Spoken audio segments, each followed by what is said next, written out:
তো hello viewers, this is Suman Dutta. তো আজকে প্রেজেন্ট হলাম নতুন একটা ভিডিও নিয়ে। আজকে থাকছে ত্রিপুরা ক্লাস 10-এর জন্য পলিটিক্যাল সায়েন্স থেকে কিছু গুরুত্বপূর্ণ মার্ক 2 এবং মার্ক 4।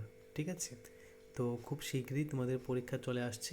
তো আমি আজকে কয় তারিখ, আজকে হলো এখানে দেখাচ্ছে 3 তারিখ। তো 8 তারিখতে মেবি তোমাদের পরীক্ষা শুরু।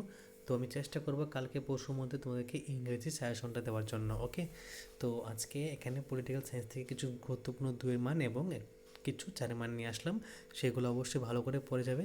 আর এগুলো উত্তর যদি তোমরা না পেয়ে থাকো অবশ্যই আমাকে, আমি ডিসক্রিপশানে হোয়াটসঅ্যাপ নাম্বার দিয়ে দেবো, ওই হোয়াটসঅ্যাপ নাম্বারে ফোন করবে বা এসএমএস করবে, আমি তোমাদেরকে উত্তর দিয়ে দেব।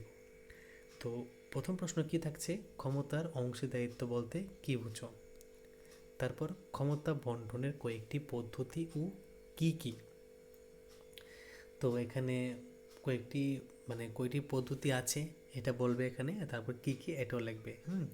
ক্ষমতার অংশীদারিত্বের দুটি উদ্দেশ্য লেখো, গণতন্ত্রের দুইটি গুণ ও দোষ লেখো।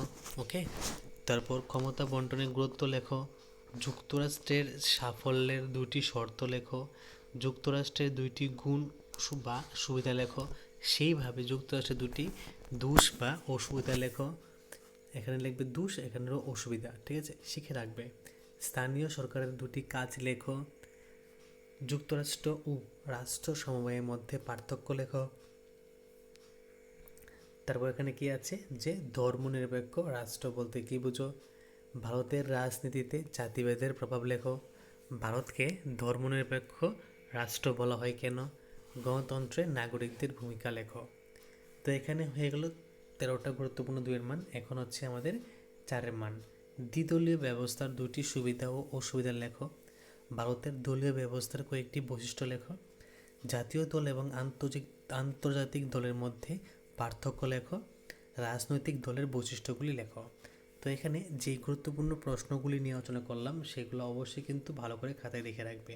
তো এখন প্রশ্ন হলো যে শুধুমাত্র প্রশ্ন কেন, এই প্রশ্নটা হলো উত্তর এখানে, যে এখন উত্তর লিখে তোমাদেরকে দেওয়া সম্ভব নয় আপলোড করাটা।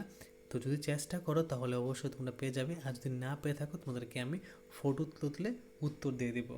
তারপর বলবে যে আমাকে ভিডিও শেষে বলতে হবে যে এই যে গুরুত্বপূর্ণ কিছু প্রশ্ন দিলাম সেগুলো কি তোমাদের কাজে লাগবে কি লাগবে না। আর যদি কাজে লাগে তাহলে অবশ্যই চ্যানেলটাকে একটা লাইক করবে এবং চ্যানেলটা সাবস্ক্রাইব করে অনেকের কাছে পৌঁছে দেবে। তো এই সাজেশনটা তোমাদের কাছে কীরকম লাগলো অবশ্যই আমাকে নক করে জানাবে। তো ধন্যবাদ সবাইকে প্রথম থেকে শেষ অবধি দেখার জন্য।